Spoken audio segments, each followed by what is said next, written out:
alergi makanan sendiri, terutama karena ini menyangkut formula terhidrolisis sempurna, kita bisa katakan bahwa contohnya pada alergi susu dan alergi makanan secara umum itu melibat globulin E. Jadi ada yang diperantarai oleh imunoglobulin E dan ada yang tidak diperantarai oleh imunoglobulin E, atau istilahnya adalah mediated.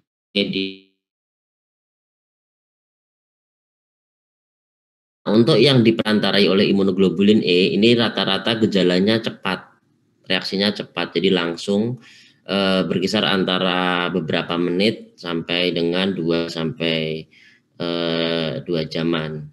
Kemudian yang tidak diperantarai oleh IgE itu dia reaksi lambat, bisa sampai dengan beberapa hari. Kemudian untuk alat diagnostiknya, untuk yang yang diperantarai oleh IgE, dia tervalidasi, jadi kita bisa mengecek kadar spesifik dari IgE. Sedangkan untuk yang tidak diperantarai oleh IgE ya kita tidak ada alat diagnostiknya gitu. Terus kalau tidak ada alat diagnostiknya bagaimana, nanti dibahas di slide-slide selanjutnya. Nah, ini IgE atau antibody mediated, mana nih pointer saya. Kemudian ini yang diperantarai oleh sel atau non IgE. Nah, ini mekanismenya sudah dimengerti. Kalau yang ini mekanismenya masih belum jelas, masih diteliti dan masih pro kontra. Kenapa nggak bisa naik sih? Kemudian apa saja sih alergen itu? Alergen merupakan pencetus alergi. Pencetus alergi dapat berupa makanan dan sesuatu yang terhirup. Ini kalau untuk alergi secara umum ya, alergi makanan secara umum. Nah, contoh makanan yang termasuk alergen yaitu susu sapi, protein susu sapi, kemudian kacang kedelai, kacang tanah. Kemudian ini di Indonesia jarang ya, hasselnut. Oh, ada yang mete, kacang mete. Kemudian makanan laut, gandum, telur, dan ikan. Ini yang banyak ditemui, alergen makanan yang banyak ditemui. Kemudian ada lagi yang inhaled atau yang inhalasi, alergen yang inhalasi, mulai dari dasmat, debu rumah tangga, kemudian serbuk sari, kecoa, kulit binatang, atau jamur. Itu bisa menyebabkan alergi yang ya terhirup oleh saluran napas. Nah, ini atopik March ya, yaitu rangkaian penyakit alergi pada anak. Manifestasinya bisa timbul berdasarkan periode usia tertentu, kemudian persisten beberapa tahun, berpuluh-puluh tahun, terkadang juga bisa menurun, jadi tergantung dari usianya. Nah, ini cenderung remisi spontan dengan bertambahnya usia. Nah, contohnya pada alergi makanan, berarti dia puncaknya ada di usia kurang 1 tahun. Nanti setelah usia 1 tahun dia angka kejadiannya mulai menurun. Sama usia kurang dari 3 tahun, nanti dia akan mulai menurun. Apakah kemudian anak usia lebih dari 3 tahun tidak bisa alergi makanan atau tidak bisa terkena dermatitis atopi? Ya bisa-bisa saja, tapi angka kejadiannya jauh lebih rendah dibandingkan kalau di usia puncaknya mereka. Kalau asma berarti dia nih mulai naik di usia 2 tahun. Kemudian dia mencapai puncak kurang dari 5 tahun, nanti menurun, tapi juga dia bisa bertahan sampai dewasa. Makanya di poin ketiga ini sebutkan dia bisa persisten sampai dengan dekade. Rinitis alergi dia juga bisa persisten, mulai naik. Rinitis alergi dan asma itu dia angka kejadiannya hampir bersamaan ya untuk usianya itu. Jadi asma mulai meningkat, kejadian rinitis alergi juga mulai meningkat. kasus alergi ya. Jadi pertanyaan-pertanyaannya keluhannya apa saja, apakah eksim, batuk, atau kemudian pertanyaan-pertanyaan seperti berapa lama, kemudian berulang atau tidak, ada riwayat alergi di keluarga atau tidak, itu pertanyaan-pertanyaan yang dipakai untuk mengidentifikasi atau mencari apakah kasus alergi atau bukan. Kemudian bagaimana sih kita membedakan ya antara kasus alergi dan itu kasus infeksi, karena katakanlah kalau dia batuk gitu atau mungkin dia rinitis gitu. Nah, kan kita harus mencari apakah dia disertai demam atau tidak, kemudian biasanya ada periode waktu ya, siang lebih dominan dibandingkan dengan pagi atau malam, kemudian apa namanya, dahaknya atau ingusnya kental atau berwarna. Nah, ini anamnesis yang mudah yang bisa dipakai untuk kita curiga apakah itu alergi atau itu disebabkan karena proses infeksi. Nah, ini kemudian untuk gejala alerginya yaitu ada eksim, ini eksim nih di muka biasanya. Kemudian pilek, asma, migrain ini jarang nih. Migrain ini terjadi biasanya kalau dia hidungnya tersumbat, jadi mengeluh nyeri kepala atau migrain kadang-kadang. Kalau anafilaktik ini bisa terjadi tapi cenderung jarang. Kalau anafilaktik ini berarti dia gejalanya sudah berat. Nah, oke. Nah, bagaimana kita mengetahui jenis penyebab alergi? Nah, kita harus menganamnesis apakah munculnya tanda-tanda tersebut setelah memakan sesuatu atau menyentuh sesuatu, atau ya contohnya perang bantal. Perang bantal itu kan berarti dia bulu-bulu itu ya, bulu-bulu, atau enggak dust mite atau debu rumah tangga, menggendong kucing, memelihara apa namanya, burung, itu kan bisa juga mengakibatkan alergi, memunculkan alergi. Kemudian kalau pemicu fisiknya ya udara dingin atau terlalu panas, atau mungkin setelah olahraga berat kemudian dia mengi, itu pemicu fisiknya bisa. Kemudian pemicu psikis biasanya kalau pada anak remaja banyak masalah di sekolah, atau mungkin yang punya pacar lagi ada masalah. Kalau pada remaja ya, anak kurang dari 18 tahun. Kemudian dia tiba-tiba asmanya kambuh, kita harus cari faktor pemicunya kira-kira apa saja. Udah jalan.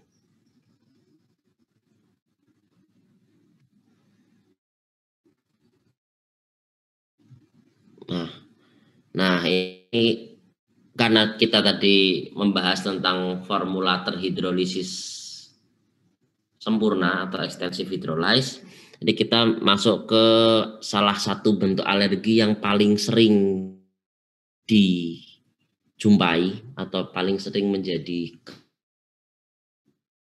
orang tua, yaitu alergi susu sapi. Ya, alergi susu sapi sendiri disebabkan oleh protein yang ada di dalam susu sapi, yaitu whey dan kasein. Sama seperti alergi tadi, alergi susu sapi itu bisa diperantarai oleh IgE dan non IgE. Diperantarai oleh IgE atau IgE mediated co-milk protein allergy CMPA, itu cenderungnya manifestasinya lebih berat.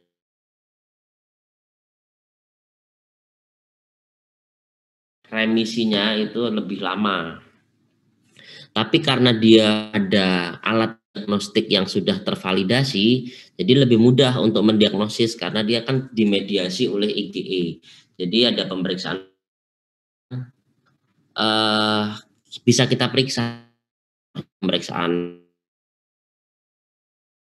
untuk menilai kadar spesifik dari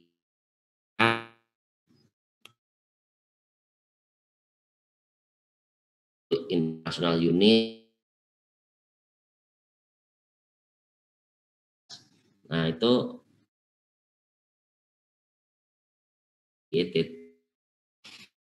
susu sapi sendiri jadinya sampai dengan untuk gejalanya dia bisa satu gejala, bisa juga lebih dari satu gejala. Contohnya regurgitasi seperti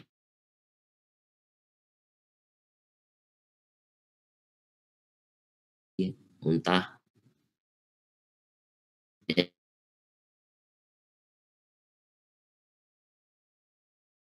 susu atau bibir. Kalau gejala yang sering makan orang dia mengeluh terus itu adalah kolik persisten.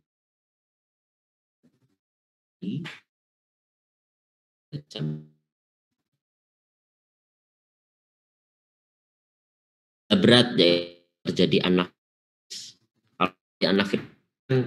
harus segera ditangani karena dia bisa mengancam nyawa seperti itu kalau anafilaksis. Tapi ini jarang.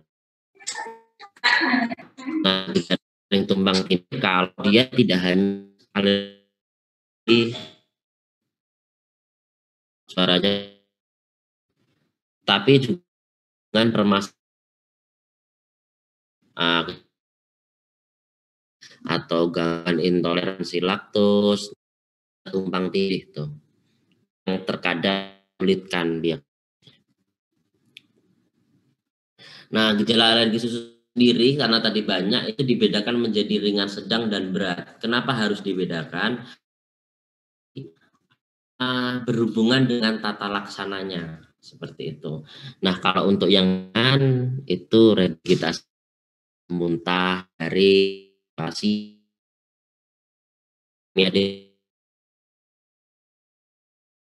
dermatitis, pilek kronik,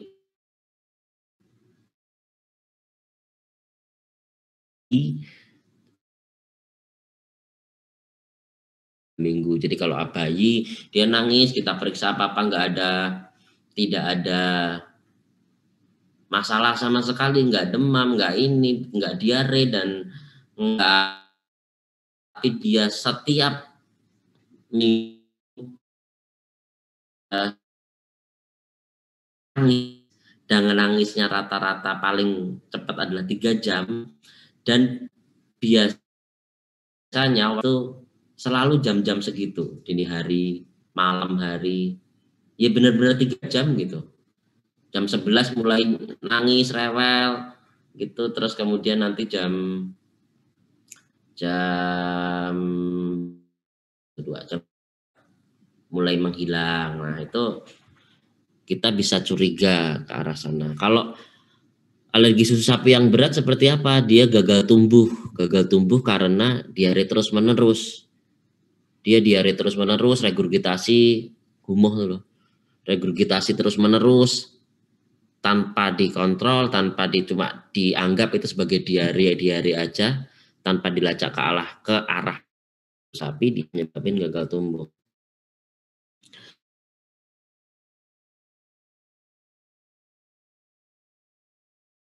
Enggak yang darah gitu enggak ya, tapi BAB tapi disertai dengan apa namanya, darah yang dia semburat-semburat, bercak-bercak kayak gitu, kita bisa curiga ke arah sana. Laringoedem akut atau obstruksi bronkus dengan kesulitan nafas. Nah, ini kalau dia gejalanya berat dia sampai kayak gitu.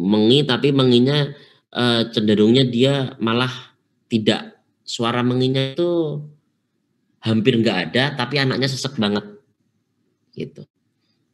Itu kita curiga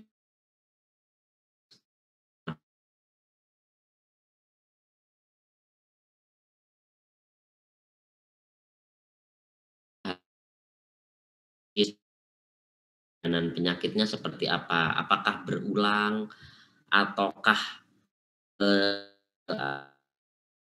ya tadi yang seperti dia setelah mengganti susu, memakan sesuatu, itu kan kita cari dari anamnesis.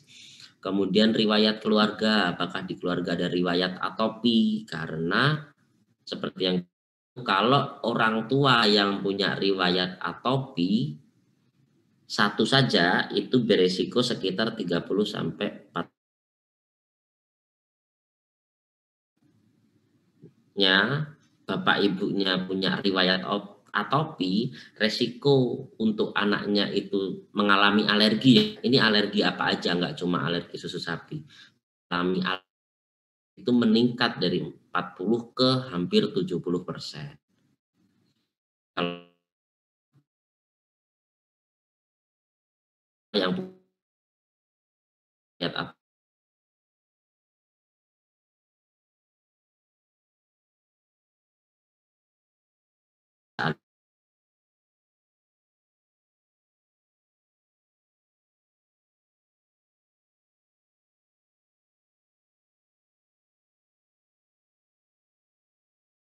kemudian tata makanan ini penting kan,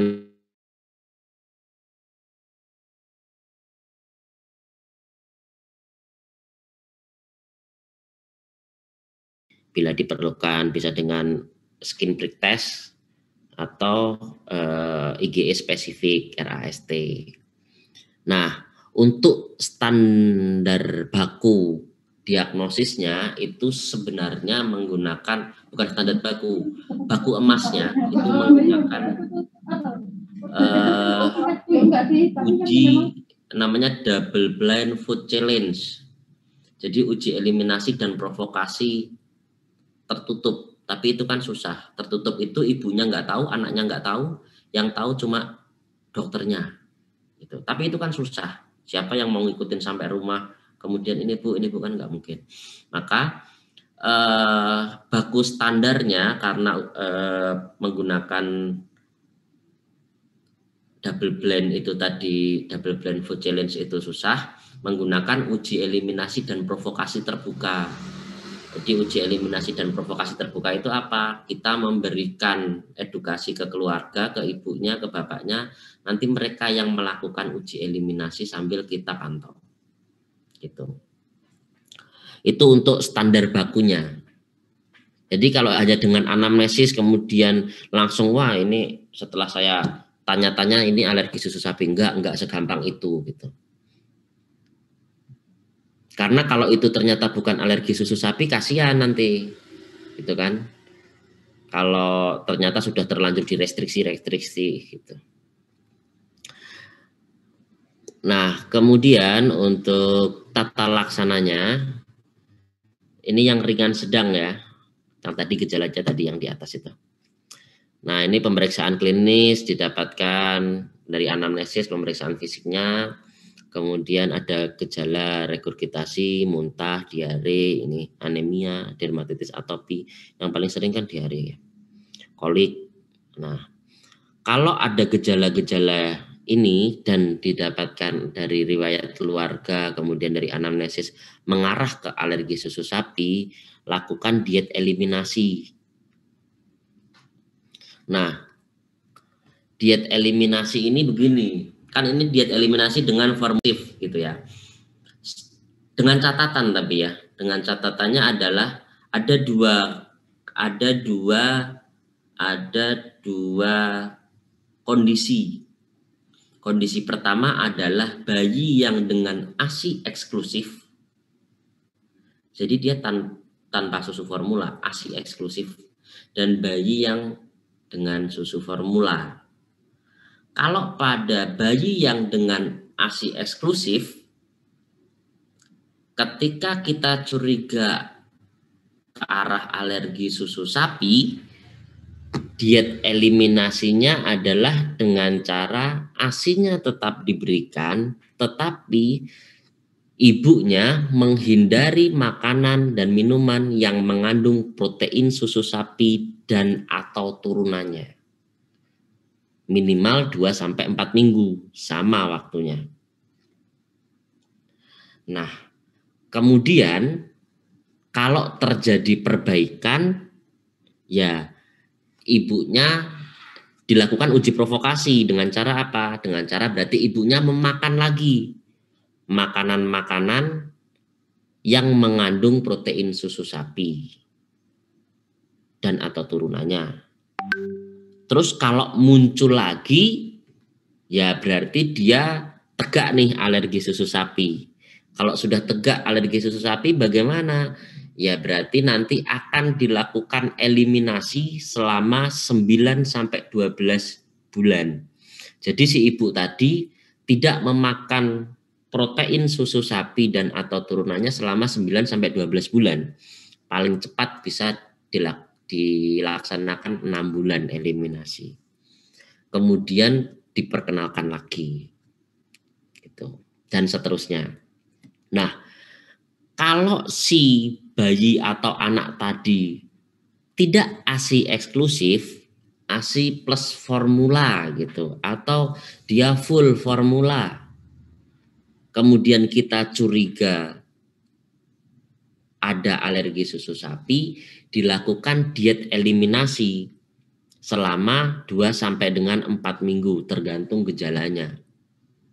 Maksudnya diet eliminasi gimana kalau pada anak yang tidak ASI eksklusif tapi yang mengkonsumsi formula? Ya berarti susu formulanya itu dihentikan, diganti dengan formula terhidrolisis ekstensif atau EHF selama 2 sampai dengan 4 minggu. Tergantung gejalanya. Kalau perbaikan bagaimana? Kalau terjadi perbaikan, gejalanya hilang, kemudian anaknya sudah tidak muncul gejala-gejala yang di atas, berarti kan terjadi perbaikan. Lakukan uji provokasi terbuka. Kalau yang tadi ibunya yang makan, berarti sekarang karena si anak ini minum susu formula yang sebelumnya tadi, yang bukan ekstensif itu diperkenalkan lagi. Susu formula yang mengandung protein susu sapi itu diperkenalkan lagi. Nih, berikan formula, tapi harus di bawah pengawasan. Kalau nanti dia muncul gejala, berarti dia tegak nih alergi susu sapi. Terus gimana? Berarti dia mengkonsumsi formula terhidrolisis ekstensif selama 9 sampai dengan 12 bulan. Atau paling cepat boleh sampai dengan 6 bulan. Kemudian dilakukan uji provokasi lagi. Nah, nanti kalau gejalanya kok muncul lagi, ya berarti minum lagi formula terhidrolisis ekstensif selama 6 bulan lagi. Terus seperti itu dievaluasi. Itu kalau terjadi perbaikan ya. Kalau tidak ada perbaikan, nah boleh diberikan asam amino 2 sampai dengan 4 minggu. Diganti asam amino selama 2 sampai dengan 4 minggu. Ini awalnya tadi ya biasanya pakai formula standar, kemudian kita curiga alergi susu sapi dikasih extensive hydrolyze EHF 2 sampai 4 minggu. Perbaikan tadi yang saya ceritakan. Nah, kalau tidak perbaikan gimana? Naik tingkat diberikan asam amino formula asam amino sama minimal 2 sampai 4 minggu. Kok juga tidak ada perbaikan? Ya berarti jangan-jangan memang bukan alergi susu sapi. Seperti itu. Pertimbangkan diagnosis lain. Nah, itu kalau sampai dengan asam amino. Kalau kemudian 2 sampai 4 minggu asam amino membaik bagaimana? Perkenalkan ke extensive hydrolyze. Gitu ya.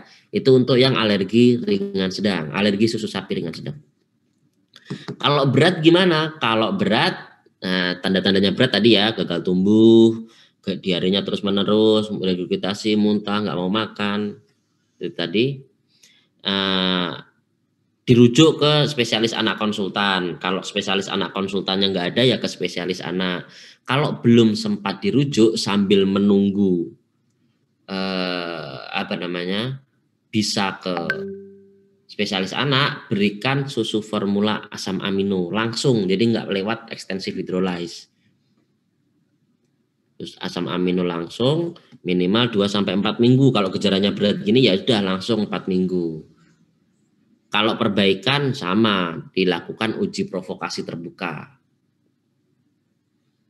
Nah, kalau tidak ada perbaikan gimana? Tadi dievaluasi, jangan-jangan diagnosisnya bukan alergi susu sapi, jadi mau dikasih asam amino pun juga tidak membaik. Begitu untuk tata laksananya.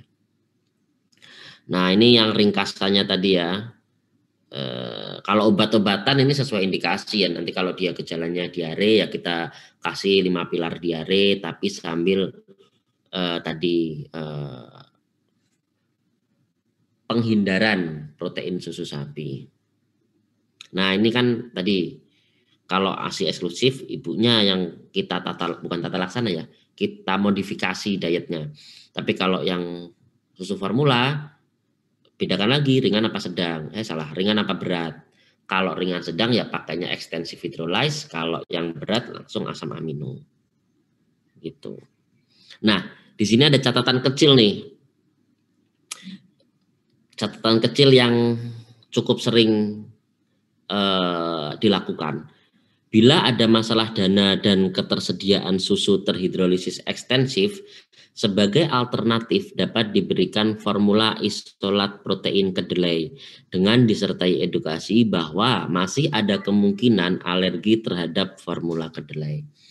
Jadi kalau terjadi keterbatasan dana, orangnya nggak mampu banget nih, pokoknya susah lah gitu ya. Kemudian dia berat untuk membeli produk extensive hydrolyze ataupun asam amino, bisa dipertimbangkan untuk diberikan formula isolat protein kedelai. Tapi harus diedukasi bahwa jika diberikan formula isolat protein kedelai itu akan ada resiko reaksi silang yang juga bisa menyebabkan alergi. Seperti itu. Nah, ini prinsipnya tadi ya, identifikasi dan pastikan bahwa penyebab gejala adalah protein susu sapi. Kemudian pendekatan tata laksananya berbeda, ya berdasarkan usia pasti ya.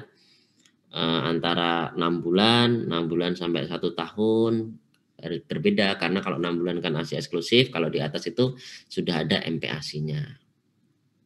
Nah, ini kalau kurang dari 6 bulan, dia kan susu nih 100%. Nah ini tadi yang saya bilang, bila bayi mendapat ASI eksklusif dan sudah terbukti alergi susu sapi, maka ASI eksklusif diteruskan. Tapi yang kita rubah atau kita modifikasi dietnya adalah ibunya.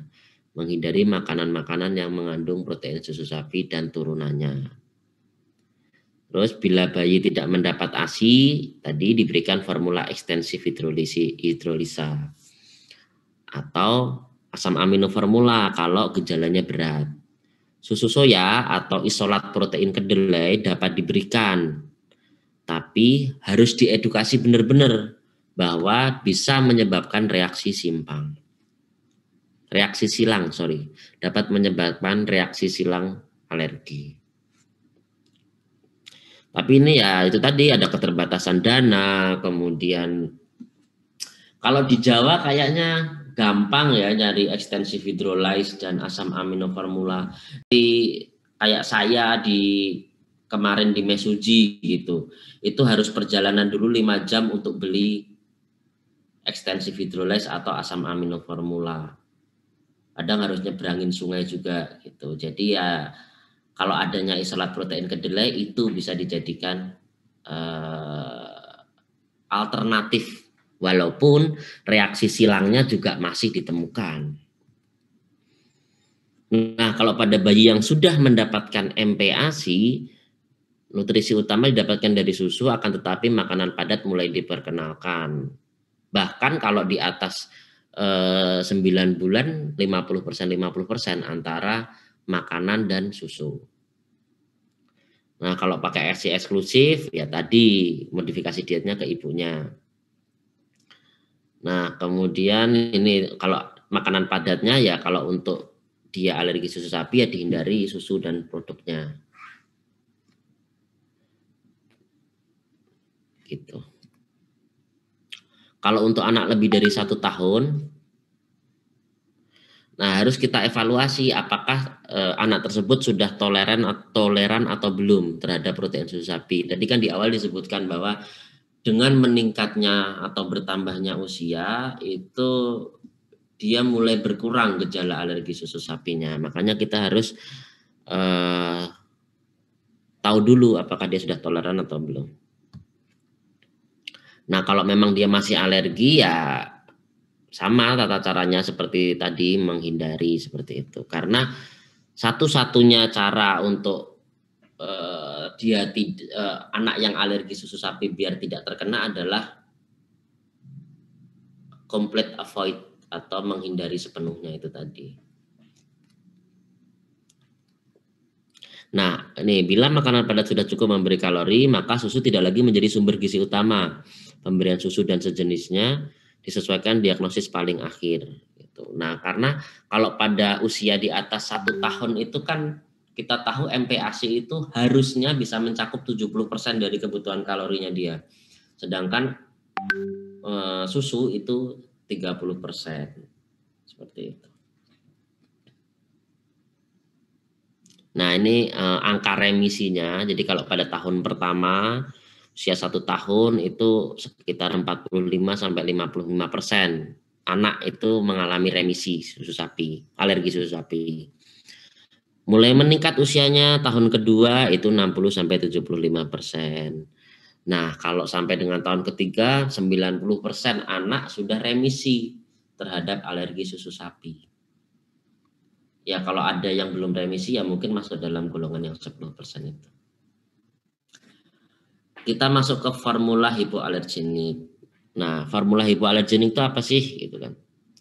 Formula hipoalergenik itu adalah susu yang tidak menimbulkan reaksi alergi pada 90% bayi atau anak dengan diagnosis alergi susu sapi. Dan bila dilakukan double blind clinical trial atau uji klinis tersamar ganda, interval kepercayaannya itu dengan interval kepercayaan 95%. Jadi kalau dilakukan penelitian double blind clinical trial, dua-duanya nggak tahu, penelitinya nggak tahu susu A dan B itu apa, kemudian si orang tuanya juga tidak tahu susu A dan B itu apa, anak-anaknya juga nggak tahu. Nah, itu dia si formula hipoalergenik ini dia tidak menimbulkan reaksi alergi pada 90% anak. Itu syaratnya. Kemudian syarat keduanya adalah mempunyai peptida dengan berat molekul kurang dari 1.500 kilodalton. Nah, yang masuk ke formula hipoalergenik ini, yang syaratnya ini tadi, yang dipakai untuk tata laksana alergi susu sapi itu adalah extensive hydrolyze formula dan asam amino formula.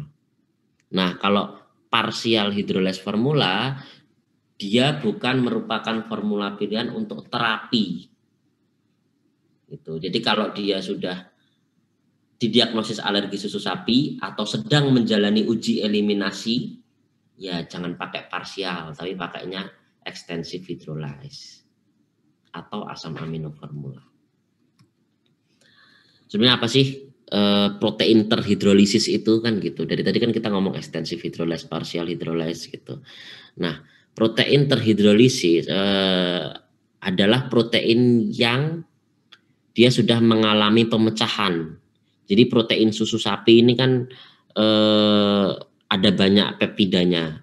Kemudian dilakukan pemrosesan, dihidrolisis, dipecah, dipotong-potong. Namanya aja dihidrolisis, berarti dia dilisiskan kan. Dilisiskan sehingga dia akan akan memisahkan masing-masing protein tersebut. Nah, kalau untuk yang parsial, berarti dia masih banyak yang protein yang belum dihidrolisis dibandingkan yang ekstensif. Ekstensif itu kan luas, jadi hampir semuanya. Tapi juga masih ada berapa persen ya? Ini kalau yang parsial itu yang di bawah 66.000 Dalton itu sekitar 2-18%. Jadi masih tinggi banget. Padahal syaratnya tadi biar tidak menyebabkan alergi itu kan kurang dari 1.500 nih. Makanya ini bukan pilihan untuk dijadikan tata laksana pada alergi susu sapi karena peptidanya masih besar. Nah, sedangkan ekstensif hidrolisa atau EHF 95% peptidanya mempunyai berat molekul kurang dari 1.500. Yang besar ada atau tidak? Yang besar masih ada, berat molekulnya besar masih ada, tapi kurang dari 0,5%. Kecil sekali.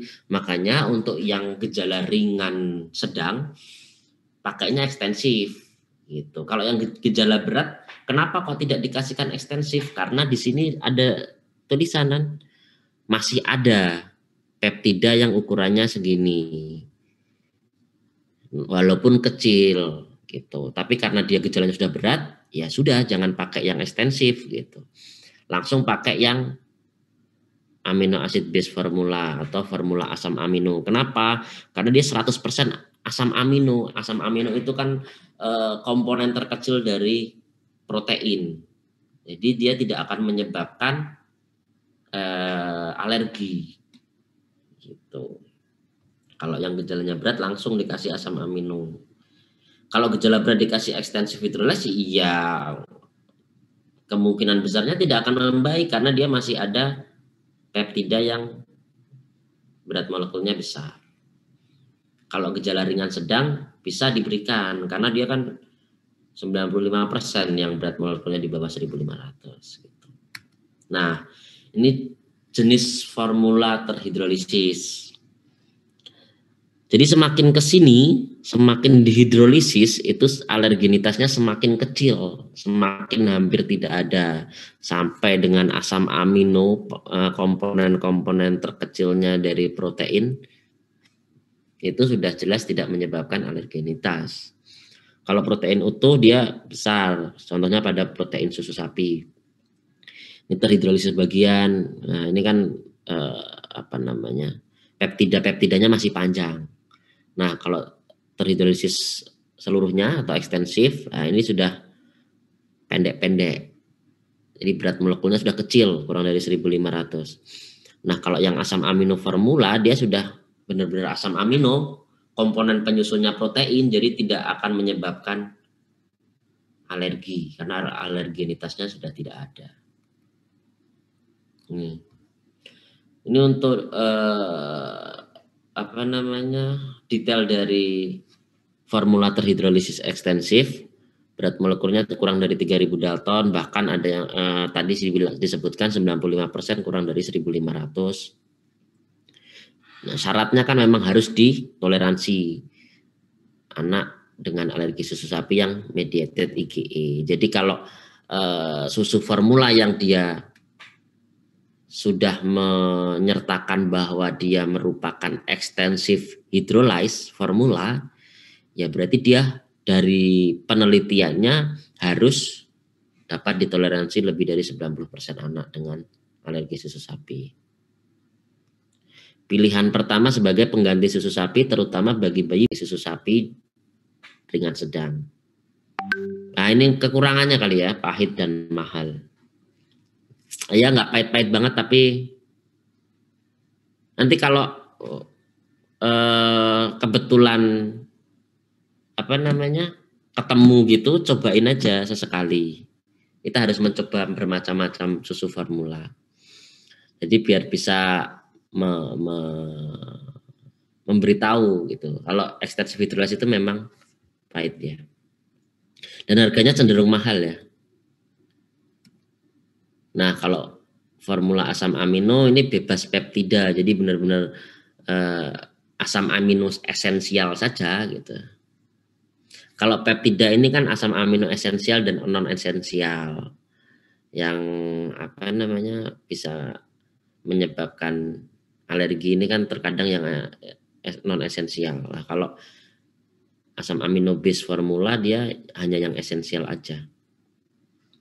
Kalau alergi berat, ini baru diberikan asam amino formula. Harganya mahal enggak? Ya mahal. Nah ini, apabila terdapat keterbatasan dalam pengadaan atau kekhawatiran harga EHF atau formula asam aminonya itu tidak terjangkau, bisa dijadikan alternatif sebagai keduanya itu, yaitu susu soya atau formula isolat protein kedelai. Tapi harus diedukasi dulu bahwa bisa muncul reaksi silang. Artinya masih bisa terjadi alergi gitu. Nah, apa nih? Jadi ada yang kan hipoalergenik formula nanti kan macam-macam tuh. Ada yang dengan bebas laktosa, kemudian ada yang MCT. MCT itu medium chain triglycerid. Ada LCT, ada MCT, medium chain triglycerid, ada long chain triglycerid atau lemak rantai panjang, lemak rantai pendek kayak gitu. Nah, sebenarnya untuk alergi susu sapi saja yang tidak ada kondisi lain, itu free lactose ini tidak spesifik untuk itu gitu. Tapi kalau dia ada free lactose-nya, itu berfungsi pada kondisi-kondisi atau pasien-pasien yang alergi susu sapi disertai dengan intoleransi laktosa. Gitu. Nah, sedangkan untuk yang MCT, medium chain triglycerid, jadi dia karena dia ini rantai lemaknya itu pendek, dia lebih mudah diserap gitu. Makanya biasanya MCT formula ini memang tidak spesifik nih dituliskan di sini, not specifically for CFA. Tapi MCT formula itu biasanya atau lebih tepatnya itu dipakai untuk yang gangguan malabsorpsi. Nah, ini biasanya sudah kalau dengan seperti ini sudah ke spesialis konsultan. Entah itu konsultan nutrisi, entah itu konsultan gastroenterologi, dengan berbagai macam evaluasi yang dilakukan seperti itu. Jadi kalau hanya murni alergi susu sapi dengan formula hipoalergenik yang tadi saya sebutkan, extensive hydrolyze dan asam amino formula itu sudah cukup. Tapi kalau dia disertai dengan kondisi yang lain, tumbang tindih dengan yang lain, entah dengan intoleransi laktosa, entah dengan gangguan malabsorpsi pada kondisi-kondisi tertentu, nah itu bisa atau kita harus memberikan hipoalergenik formula ditambah dengan MCT atau free lactose. Jadi sebagai ringkasan atau take home message-nya adalah alergi susu sapi merupakan salah satu reaksi simpang makanan yang bisa dimediasi oleh atau diperantarai oleh IgE atau tidak diperantarai oleh IgE. Untuk pendekatan diagnosisnya dari anamnesis, kemudian pengambilan riwayat itu penting sekali untuk alergi susu sapi, kemudian pemeriksaan fisik, gambaran klinisnya seperti apa, serta diagnosis-diagnosis penunjang lainnya seperti skin prick test atau tusuk kulit, kemudian IgE spesifik, serta untuk baku standar diagnosisnya menggunakan uji eliminasi dan provokasi terbuka.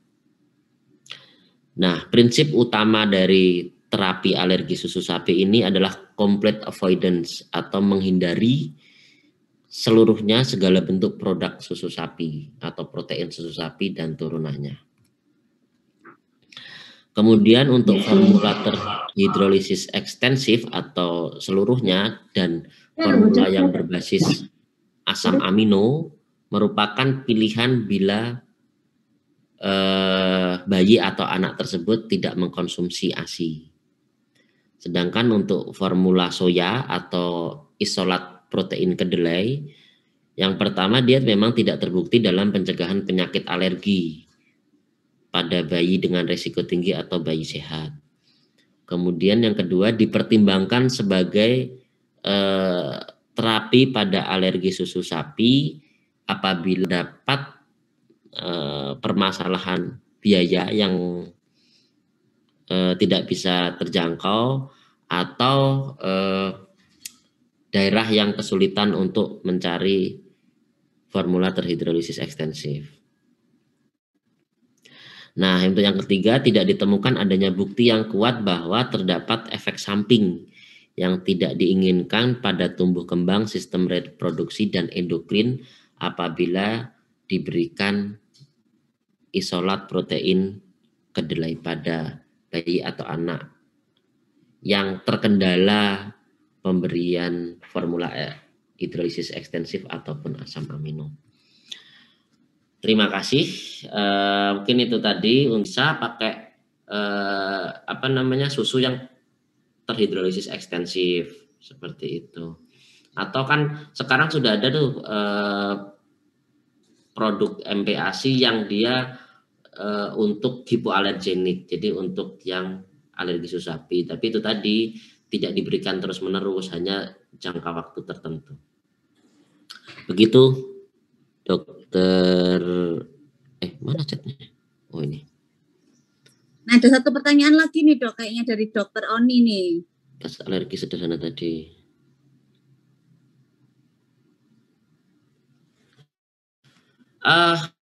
Kalau skin prick test sama patch test itu menurut saya tidak perlu, karena itu akan merugikan rumah sakit.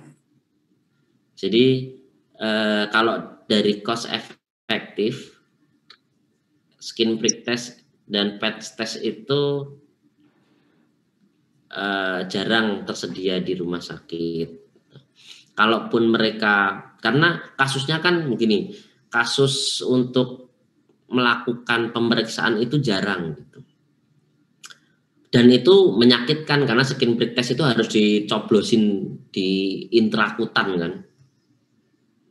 Siapa orang tua yang mau anaknya dicoblosin kan gitu. Biasanya mereka langsung mau mintanya IgE spesifik gitu. Kalau IgE spesifik reagennya mahal, kenapa nggak kita rujuk ke rumah sakit luar, ke lab luar gitu. Atau juga nggak semua orang yang curiga alergi susu sapi kan akan dicek IgE spesifik. Biasanya karena itu mahal juga, jadi kalau untuk praktikalnya biasanya anamnesis, pemeriksaan fisik, curiga ke arah alergi susu sapi, kita lakukan uji eliminasi 2-4 minggu, 2-4 minggu membaik, kita lakukan uji provokasi terbuka gitu. Kalau dia tidak membaik, jangan-jangan bukan alergi, jangan-jangan virus diarenya kan gitu. Gitu dok. Ada lagi pertanyaan lainnya? Oh, ada satu lagi nih dok, dari dokter Ina nih dok. Anak mulai 6 bulan dikenalkan susu sapi, lalu ada gangguan pencernaan diare. Untuk membedakan apakah penyebabnya karena alergi atau intoleransi laktosa, bagaimana dok? Oh, ya itu tadi dok, kalau memang dia 6 bulan diperkenalkan susu sapi, yang jadi masalah adalah kenapa harus diperkenalkan susu sapi ya kalau asinya banyak kan gitu. Tapi kalau memang mau diperkenalkan susu formula standar, kemudian terjadi gangguan cerna, jelas kita anamnesis dulu. Apakah memang dia alergi susu sapi? Apakah dia memang gangguan pencernaan intoleransi laktosa? Ataukah memang dia, katakanlah ini terjadi diare gitu ya? Apakah higienisnya itu bagus atau tidak kayak gitu. Jadi untuk alergi susu sapi ini yang susah itu adalah penegakan diagnosis memang.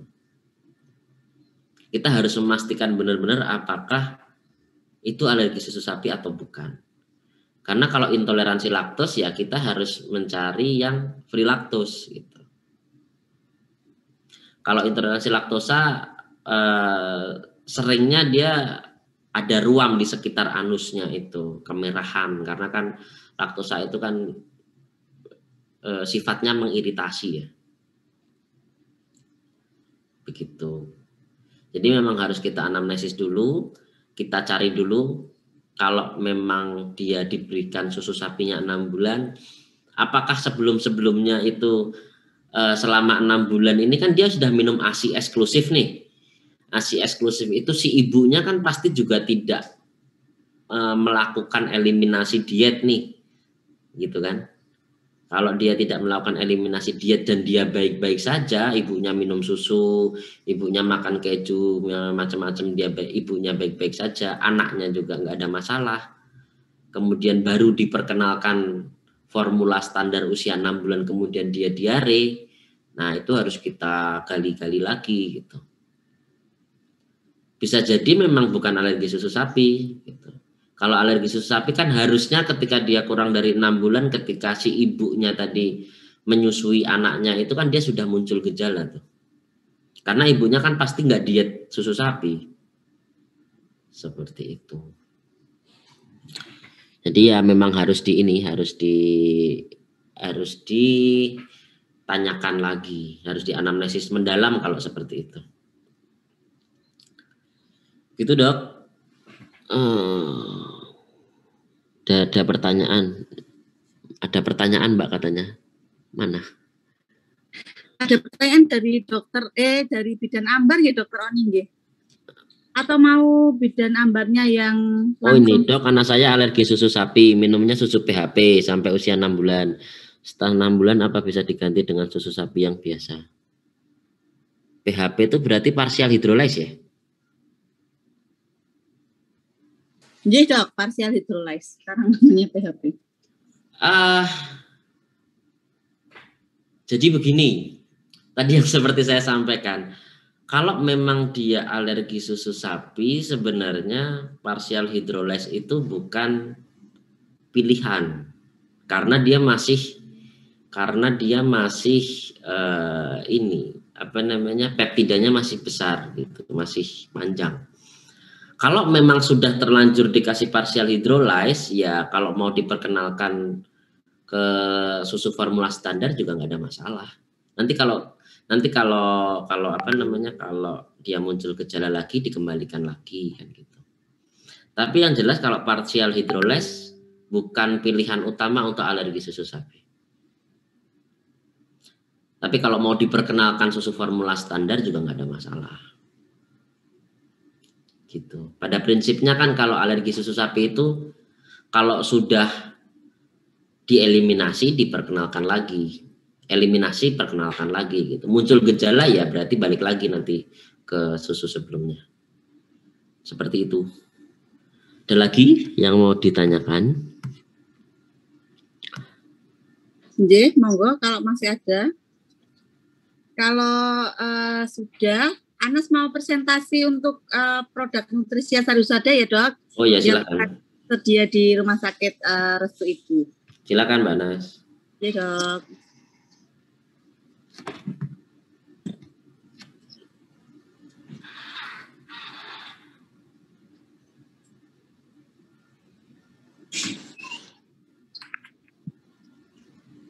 Udah kelihatan ya Dok untuk share screen saya? Sudah. Nah, Nutrisia Sarusada mendukung sekali ASI nggih Dokter. ASI tetap yang terbaik, pemberian PASI ataupun susu kebutuhan khusus sesuai dengan rekomendasi dokter, bidan perawat yang memang sudah berpengalaman gitu Dok. Nah, Anas reminding sedikit aja mungkin dari teman-teman ataupun dari pihak manajemen Restu Ibu sudah familiar dengan produk-produk Nutrisia Sarusada. Nah ini Anas cuma mau reminding sedikit ya Dok.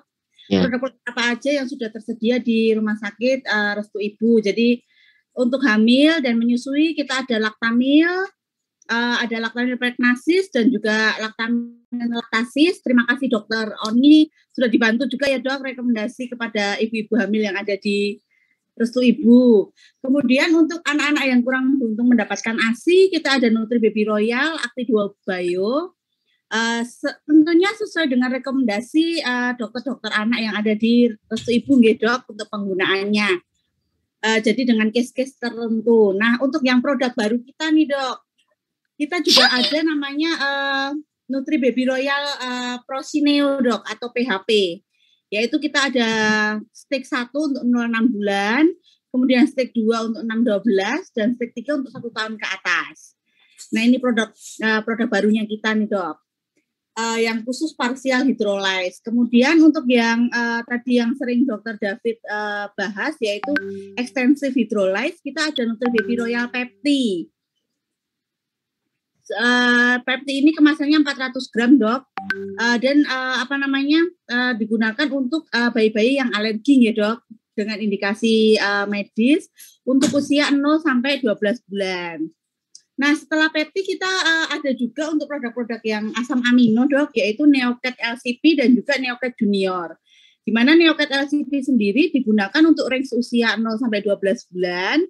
Kemudian untuk Neocat Junior sendiri untuk range usia 1 sampai 12 tahun. Tapi sepertinya kalau untuk junior kan 1 tahun ke atas sudah mulai berkurang ya, Dok, untuk alergi yang terjadi. Dari produk alergi kita juga ada produk growth, yaitu kita ada Nutri-Baby Prematur yang sudah tersedia juga di RSIA Restu Ibu dengan kemasan 400 gram kaleng dengan kalori 80 kilokalori per 100 milinya.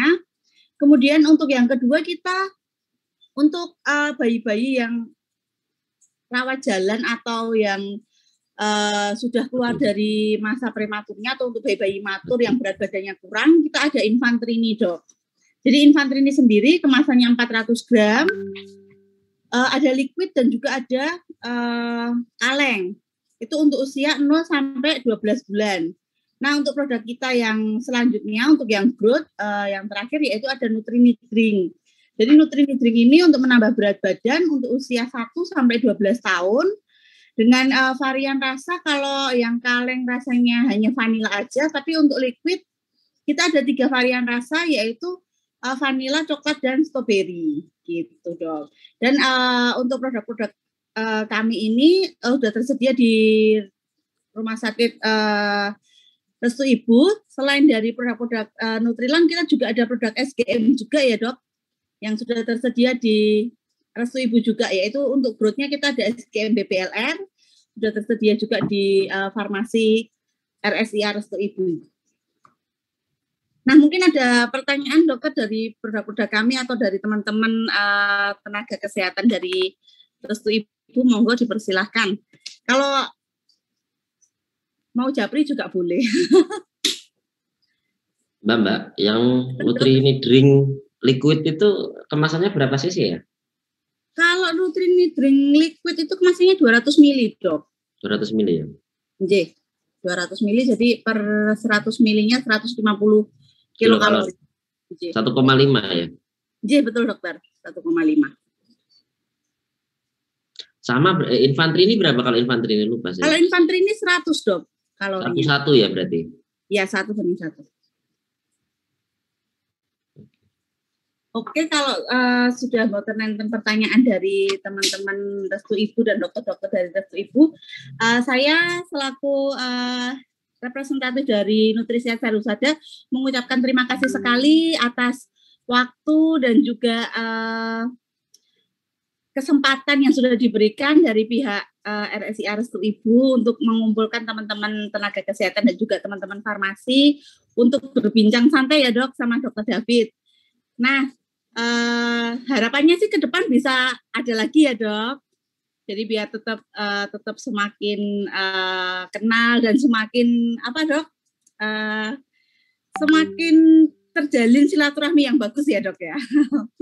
Dulu ada tulisannya Teamwork is make dream work. Oh iya. Oke deh kalau gitu, Dok. Semoga nanti pertemuan selanjutnya sudah bisa offline ya, Dok, biar lebih seru ya, Dok. Kan di Restu Ibu kan juga ada aula yang memadai ya, Dok. Aulanya kan biasanya kita offline sih, Dok. Memang karena pandemi makanya kita online seperti ini. Yang penting protokol kesehatan. Oh iya, siap, Dokter. Daripada nanti saya di BAP Satpol PP. Siap, Dokter. Oke, kalau gitu, Dok, acara pada siang hari ini Anas tutup ya, Dok. Terima kasih sekali atas bantuan dan juga kesempatan yang sudah diberikan. Salam sehat selalu untuk Dokter Oni, Dokter Ina, Dokter Indah, dan semua teman-teman yang ada di Restu Ibu, serta Dokter David juga ya, Dok. Salam sehat selalu, Dok. Ya. Terima kasih ya, Dok. Saya tutup acara pada siang hari ini. Matur nuwun.